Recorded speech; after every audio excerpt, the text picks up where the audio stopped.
첫 번째는 어떤 뉴스입니까? 예, 정유라 씨 이 덴마크 현지 상황들을 좀 현지 있는 기자들이 좀 전달한 건데요. 이 정유라 씨가 덴마크 올보르에서 현지 시각으로 1일 오후에 이 긴급 체포되고 24시간 내에 조사를 마치지 못하면 이 법원에서 구금 기간 연장에 대한 판단을 받습니다. 이 그에 대한 심리가 어제 낮 2시부터 3시간 정도 진행이 됐는데요. 현지 시간 기준으로. 예, 예. 그때 이제 정유라 씨가 이 아이 이야기를 하면서 어깨가 들썩일 정도로 흐느꼈고 이 판사가 휴지를 건네주기도 했다라고 하는데요. 이 과정 속에서 이 두세 번 정도 이 휴정, 그러니까 쉬는 시간이 있었는데 이때 이 기자들과 인터뷰를 가져서 그에 대한 여러 가지 이야기들이 이 기사로 나왔습니다. 네, 굉장히 많이 나왔죠. 여러 가지 얘기를 단시간 내에. 네. 기자들한테 굉장히 빠른 속도로 얘기했어요. 네. 많은 이야기를 했는데, 여보세요?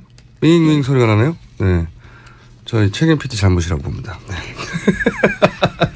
자, 그런데 여러 가지 얘기를 했는데 학교 얘기도 했고요. 그죠? 예, 이대와 관련된 부분들이 가장 요새 화제가 되고 있으니까요. 네, 그리고 재산, 그러니까 예. 집은 어떻게 예. 뭐 그런 얘기도 있는데 거기에 대한 답변도 아주 빠른 속도로 준비된 듯한 답변을 했죠. 예. 네. 그리고 또 무슨 얘기를 했습니까?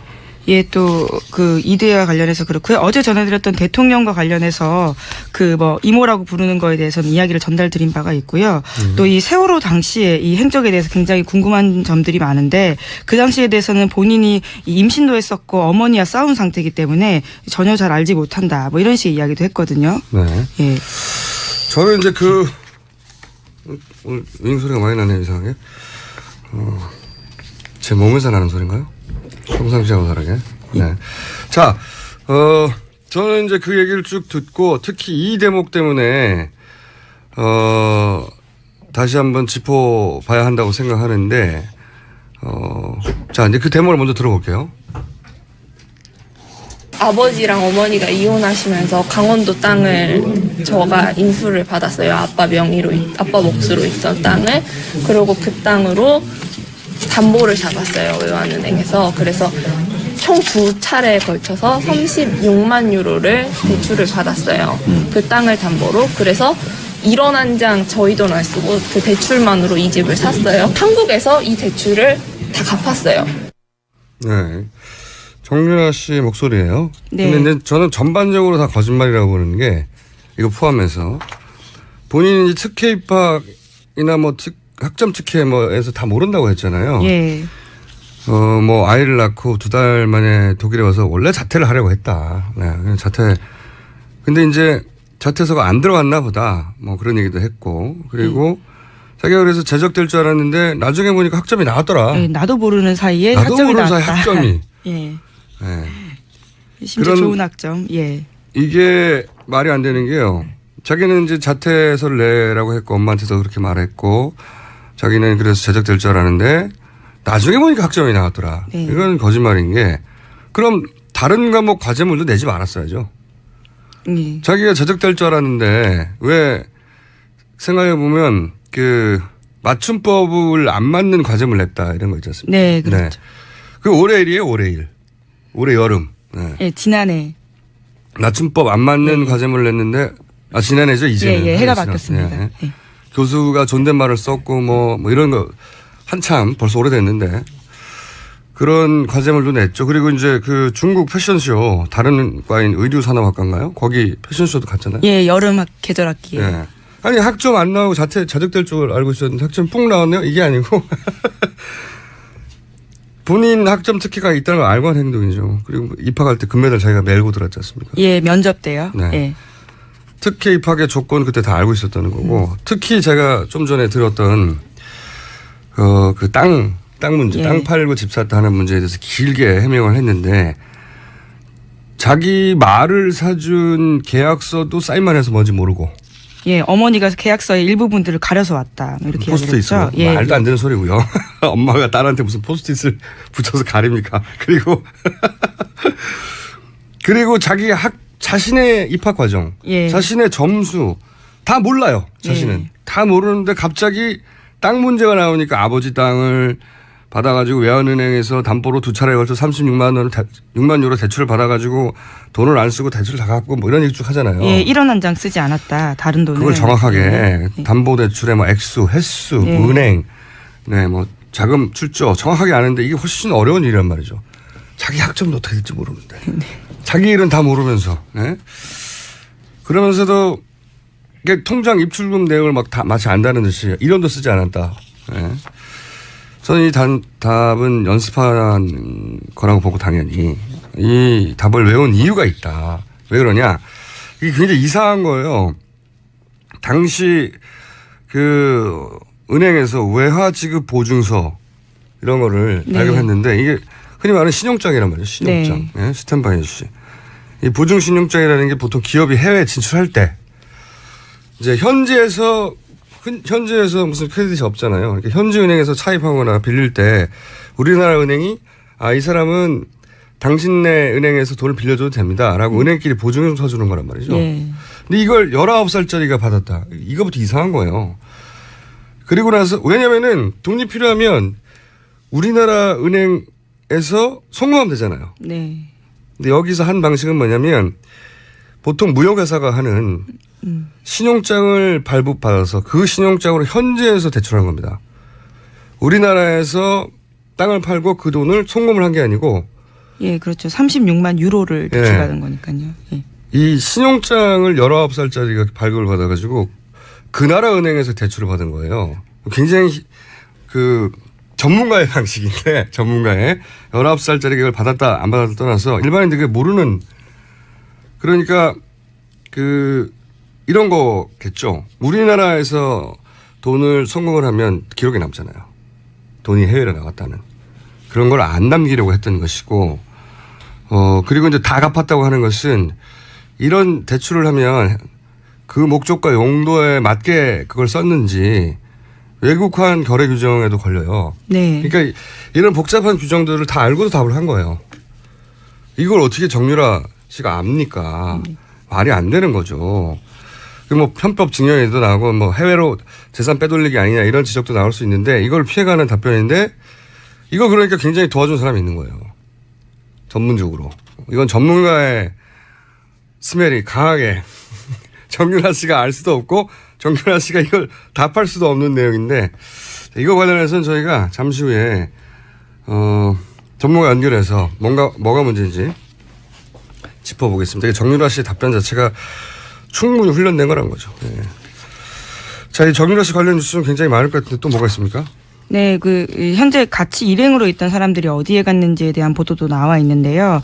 19개월 된 아이 때문에 너무 이제 힘들다라는 식의 이야기를 정유라 씨가 했었는데, 현재 그 아이는 뭐 60대 부모와 함께 집에 머물고 있다, 이렇게 알려져 있지만요. 한국 취재진들이 그 집에 방문했을 때는 인기척은 없었다라고 합니다. 그리고 같이 붙잡혔던 나머지 한국 남성 2명의 행방도 파악되진 않고 있다라고 하고요. 저는 어제도 말씀드렸지만, 이 남성 2명이 중요하다. 그렇게 생각이 들어요. 사실은 도주 행위 전반을 이 분들이 도와준 거 아니겠습니까? 어디로 가야 된다.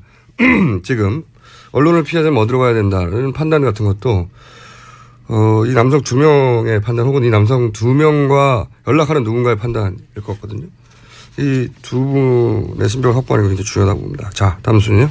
예, 그래서 이에 대해서 박영수 특검이 입장을 냈는데요. 이 불구속 수사하면 자진 귀국하겠다라고 이 조건을 걸었던 정유라 씨의 제안을 거절했습니다.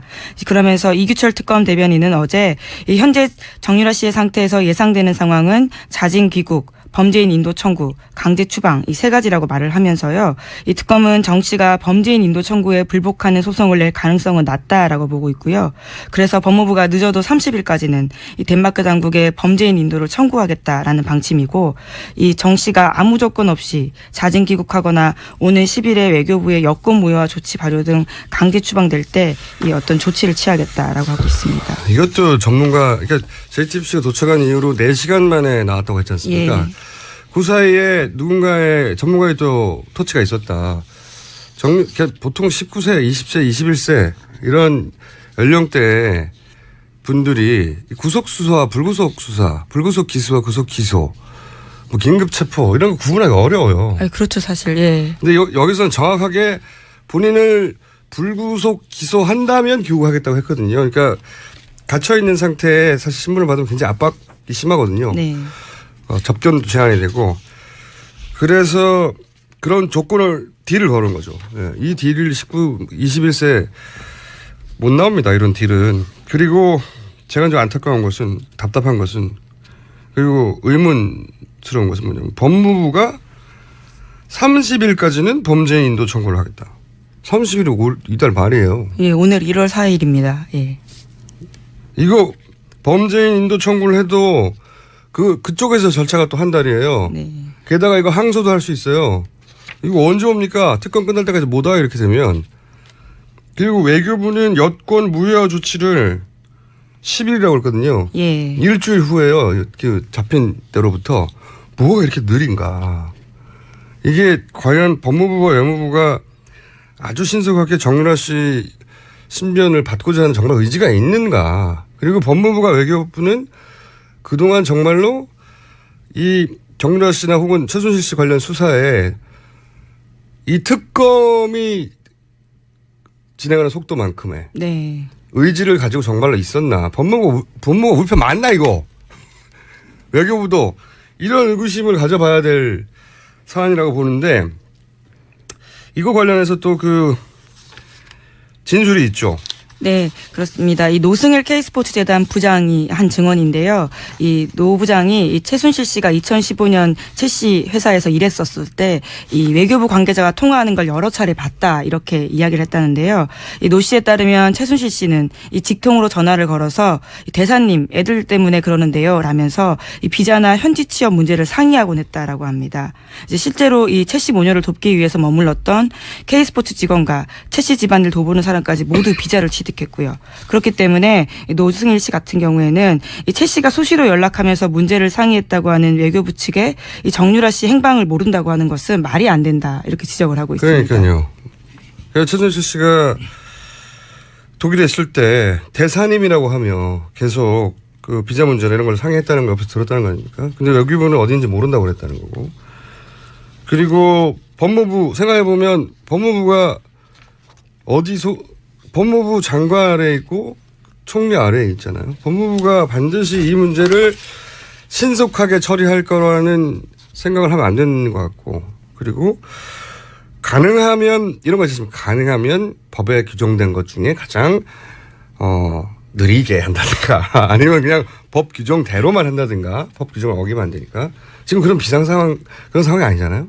예, 실제로 특검은 시간과의 싸움이라고 이야기하는데요. 뭐 준비기일 20일 그리고 70일 해서 90일인데 시간이 그렇게 많지가 않거든요. 지금 2달 정도 남았어요. 예. 연장은 절대 안 할 거고. 예, 뭐 30일 할 수 있다고는 하지만 대통령 제가가 절대 안 떨어지겠죠. 예. 그러면 이제 2달 남았는데 특검이 있는 동안 안 돌아온다는 얘기예요. 이런 식으로 진행하면. 그러니 어떻게든 빨리 내보낼 방법, 돌아오게 할 방법을 찾아야 되고 그냥 외교부, 법무부가 잘해겠거니 이런 생각은 하면 안 된다고 저는 봅니다. 자, 다음 뉴스는요. 짧게 해야 될 것 같아요. 예, 정유라 씨 관련된 소식 계속 이어드리면요. 이 정유라 씨가 이대 합격 사실을 미리 알았다라는 증언을 이 최순실 씨의 조카인 장시호 씨가 이 검찰에서 했다라는 건데요. 이와 관련된 문자 메시지도 확보됐다라고 합니다. 그러니까 이게 말이 안 되죠. 정유라 씨가 자기는 특혜 입학이나 그다음에 학점 특혜 같은 거 전혀 모른다고 그랬는데 몰라요. 나는 자퇴할 줄 알았는데 장시호 씨한테 문자를 보냈다네요. 마침 미리 발표 전에. 네. 다 거짓말이고요. 또 정유라 씨 관련 뉴스가 많을 것 같은데 또 뭐가 있습니까? 예, 이 정유라 씨 관련 뉴스가 워낙 화제가 되니까요. 이 아나운서 출신 정미용 씨가 이제 입을 열었습니다. 자신의 페이스북에다가요. 이 정유라가 잡혔다고 요란하다라면서요. 이 특검이 스포츠 볼모지인 승마 분야에 꿈나무 하나를 완전히 망가뜨렸다. 이렇게 썼다고 합니다. 정유라 씨가 승마 꿈나무인데 망가뜨렸다. 네. 이분은 말이죠. 승마에 대해서 정말 문외한인가 봅니다. 왜냐하면은 저희가 진짜 승마 꿈나무를 키우는 관계자를 인터뷰한 적이 있어요. 그분이 정유라 씨의 승마 실력에 대해서 저희한테 증언을 한 적이 있습니다. 잠깐 들어보겠습니다. 2014년도에 한국에서 외국 국제 심판을 초청해서 예. 승마 세미나를 한 적이 있습니다. 네. 근데 그 외국 국제 심판이 한국에 와서 세미나를 하면서 그 세미나 내용에 이제 비디오를 하나 뽑아서 이제 강의를 해야 되는데 네. 가장 좋지 않은 예로 타고 있는 선수를 비디오를 선정된 게 정유라 사진을 선정하더라고요. 왜냐하면 외국 코치는 모르니까. 외국 정유라 학생이 누군지 모르고. 네, 모르니까. 국내 선수들 중에 네. 가장 나쁜 사례로 든 게 정유라 네. 학생이었다. 자, 꿈나무 아닌 걸로, 저희 전문가들은, 정명 씨에게 진짜 승마 전문가들을 좀 만나보길 권해드리고요. 자, 다음 뉴스는 시간이 저희가 없어서 빨리빨리. 예, 그 정유라 씨 친구 아버지 회사를 알려줬던 KD 코퍼레이션 관련된 뉴스 단독이 여러 개 나왔는데요. 네, 어제 KD 예. 코퍼레이션 저희가 얘기를 강하게 했는데 줄줄줄 KD 코퍼레이션도 끌려 나오는군요 지금. 네. 네. 예, 제목만 말씀드리면 네. 박 대통령이 이 특허 소송까지 개입을 했고요. JD 코퍼레이션 관련한. 예. 본인은 관련 없다는 듯이 예. 실력이 있으니까 뭐 당연히 되는 거 아니냐는 식으로 얘기했는데. 예, 기회를 주자는 차원이었다라는 네, 거짓말했다는 게 밝혀진 거죠 또. 예, 게다가 네덜란드 국왕에게까지 이 민원했던 정황이 발견됐다고 한겨레 KD 보도했고요. 코퍼레이션을. 예, 네. 예. 그리고 또 원동기 흡착기 기술을. 네. 예, 그리고 또 대통령이 프랑스 방문 때 또 이 회사를 밀어주겠다는 시도가 있었다라는 진술도 나왔다라는 겁니다. 그러니까 대통령께서 그 기자 간담회죠. 간담회 한 거를 이제 음성들을 제가 쭉 저도 녹음된 거를 기자들이 몰래 한 걸 들어봤는데 이 녹음 그 기자 간담회 덕분에 더 많은 기사가 나오게 생겼어요. 이제 앞으로 본인이 했던 말을 뒤집는. 제목만 읽어주세요. 남은 거는. 예, 이 특검이 서울 남부구치소 압수수색했는데요. 이 말맞추기 정황이 발견됐다라는 겁니다. 말을 맞추는 것 같아서. 예. 구치소도 압수수색했다. 예. 특검 잘한다. 다음이요. 그리고 이제 임명진 이 새누리당 비대위원장이요, 이 광폭 행보를 벌이고 있는데 친박 핵심에 대해서 이 종양의 뿌리다 이런 이야기도 하고요. 지금 친박하고 예. 핵심과 임명진 비대위원장이 이제 대결 구도가 계속 보도되고 있죠. 예, 네. 6일까지 이 입장을 정하라는 건데요. 일본 같았으면 할복한다. 뭐 이런 이야기도 했습니다. 저는 이건 어느 정도 짜고 치는 약속 대련이라고 보는 면이 있는 게 왜냐면은 이분이 들어올 때 탈당하겠다고 하는 이정현 대표나 서청원 대표의 이야기를 미리 들었어요. 그래서 인적 송산이 어느 정도 이루어질 수 있으니 내가 강하게 나가야 되겠다. 그렇게 이제 약속 대련의 부분이 있었는데 뭐 그 과정에 양측의 감정이 좀 상할 수는 있지만 보면 이를 필요 이상으로 키우는 점이 있습니다. 네. 필요 이상으로 커지고 있다. 네. 왜냐하면 이렇게 빵 커지고 그런 다음에 인적 청산이 돼야 아무래도 사람들 눈으로 보기 갈등 끝에 결국 청산되었구나 이런 대외적인 효과가 극대화 되겠죠. 네. 그래서 약속 대련의 면이 있다고 본다. 개인적인 의견입니다. 자, 여기서 저희가 아까 잠깐 초반에 말씀드렸던 정유라의 은행 대출권 여기에 특혜가 있다. 사실 이거 석 달 전에 잠깐 나왔던 뉴스거든요. 저희는 짚었는데 이번에 다시 한번 제대로 짚어보겠습니다. 일찌감치 이 문제를 제기해온 참여연대 김남균 변호사 전화 연결하겠습니다. 안녕하세요, 변호사님. 예, 안녕하십니까? 네. 정유라 씨가 이제 그 하나은행으로부터 36만 현재 기준으로 한 4억 5천 정도 외화 대출 받았는데 이게 어떤 방법으로 대출 받았는지 잠깐 설명해 주십시오. 먼저 국내에 있는 이제 최순실 씨와 정유라 씨 공동 명의로 되어 있는 평창의 땅을 담보로 해가지고 3억 원 부분에 대해서 외화 지급 이제 신용 보증을 받았고요. 네. 또 그 추가로 이제 최순실 명의 예금을 담보로 해서 1억 5천만 원에 대해서 이제 외화 지급 그 신용 보증을 받았습니다. 네. 이걸 가지고 이제 독일 그 하나은행 그 독일 법인으로부터 외화 대출을 이제 받은 것입니다. 여기서 어떤 문제점이 있다고 보십니까? 석연치 않다고 지적하신 이유가? 네, 첫 번째는 이제 그 외화 지급 그 신용 보증장이라는 것이 이제 무역 거래를 할 때 쓰는 거거든요. 네, 그렇죠. 그러니까 대부분 이제 기업에게 발행해 주는 것이고 네. 개인에게 발해 주는 경우에도 보통은 이제 이런 무역 거래를 하는 기업의 임원들이 보통 받게 되는 것인데 당연히 그렇겠죠. 전혀 이제 실장인데. 소득도 없고 이제 19세에 불과하고 다른 신용 거래도 없는 사람인 정유라 씨한테 이제 외환 지급 보증이 갔다는 것들이 이제 굉장히 의심이 가는 부분들이고요. 그러니까 무역에서 네네 또 하나. 네. 그다음에 이제 독일 부분에 있어서도 이제 대출을 받을 때 네. 그 비대기에 있는 이제 재직 증명서를 가지고 받았는데 예. 사실은 이제 그 정유라 씨는 이화여대 이제 학생 신분으로 잠시 승마 연수를 위해서 독일에 간 것이거든요. 공식적으로 그러니까 그렇게 되죠. 예. 예, 그러니까 장기 체류자가 아닌데 장기 체류자가 아닌 사람이 이제 해외에서 부동산을 취득하게 되면 이제 해외 부동산 취득 신고를 해야 되고 외화 차입 신고를 해야 되고 이제 많은 그 외환 거래에 대한 신고를 해야 됩니다. 그러니까 이걸 피하기 위해서 이제 그 해외에 재직하는 이제 직원인 것처럼 만든 건데요.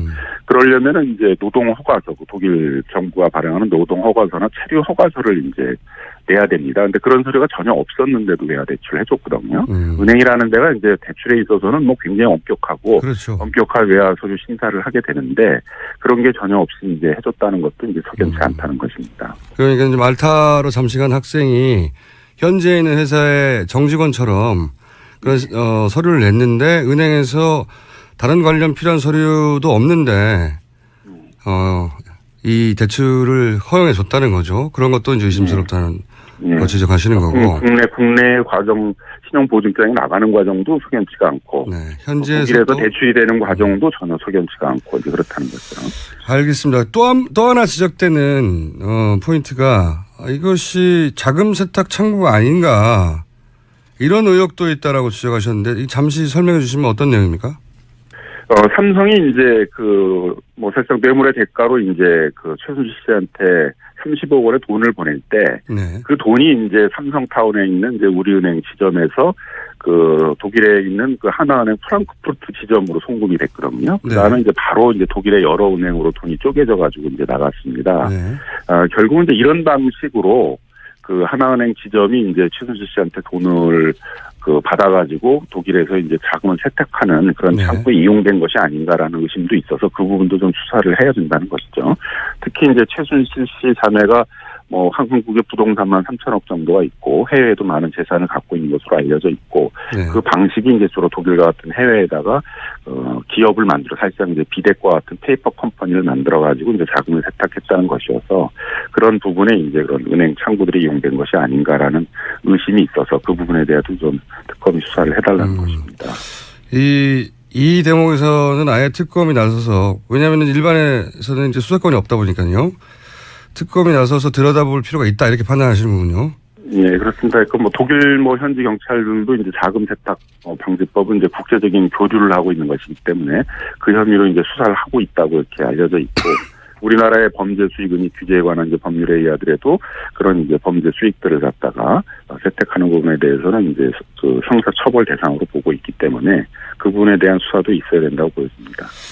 한 가지 더 여쭤보자면 정유라 씨가 굳이 한 푼도 딴 데 쓰지 않고 다 갚았다. 대출을 이미. 이걸 강조를 했어요. 다 갚았다는 것을. 왜 이 부분을 강조를 했을까요? 법리적인 부분에서 보자면. 법적인 부분에서 보자면. 예. 그러니까 이제 은행 과정에서 이게 이제 대출 부분들이 부실하게 심사가 돼서 결국 다 은행이 돈 띄게 된 거 아니냐. 이제 이런 부분들을 그게 아니다라고 이제 강조했던 것 같은데 결국 그 대목에서 자기가 갚았다는 게 아니라 이제 어머니인 최순실 씨가 갚았다는 거니까 그래서 증여를 받은 게 되거든요. 그렇겠네. 그러면 이제 증여세 신고를 했어야 되는데 증여세 신고를 하고 있지 않아서 이 부분에 대해서도 이제 증여세 부과가 좀 이루어져야 될 것이라고 보여지고요. 그다음에 이제 독일에서 내가 세금 다 갚았다, 독일에 있는 세무사 통해서 일 처리했다 그러는데 그건 이제 독일에서 부동산을 취득할 때 우리 취득세 같은 걸 냈다는 것이거든요. 증여세를 냈다라는 얘기는 아니어서 그 증여세 부분에 대해서는 국내에서 이제 증여세 부과가 이루어져야 됩니다. 이게 대출 관련 의혹이 있으니까 그걸 강조하다가 오히려 증여 문제에 대한 문제점을 노출한 거군요. 네, 그렇습니다. 자, 마지막으로 한 가지만 더 여쭤보자면 만약에 이 대출 관련해서 특검이 들여다봐야 할 대목이 있다면 특히 어디를 봐야 됩니까? 결국은 이제 국내에 있어서의 외화 지급 신용보증장을 발급하는 과정도 정상적인 게 아니었고, 그다음에 독일 현지 법인에 있어서의 대출 부분도 정상적인 게 아니었는데 굳이 하나은행이 정유라 씨라는 19세 정도의 미성년자에게 그런 특혜를 줘야 될 이유는 없거든요. 그렇죠. 그러면 이제 결국 하나은행 본사에서 이제 그런 업무를 처리하도록 지시를 했던 것으로 보여지고, 그런 부분에 대한 수사도 이루어져야 됐고, 또 하나은행 입장에서는 괜히 그걸 해줄 리가 없잖아요. 그러면 결국 하나은행 측에다가 그런 것을 해주도록 요구한 게 이제 있다면, 그게 어떤 청와대는 어디 권력 했다면 그 부분에 대해서는 이제 직권남용죄가 되는 거니까 그 부분에 대한 이제 수사도 이루어져야 된다고 생각이 듭니다. 알겠습니다. 오늘 여기까지 듣겠고요. 저는 이 문제가 계속 커져갈 것 같으니까 그때마다 변호사님 연결하겠습니다. 오늘 말씀 감사합니다. 예, 감사합니다. 네, 지금까지 참여연대 김남근 변호사였습니다.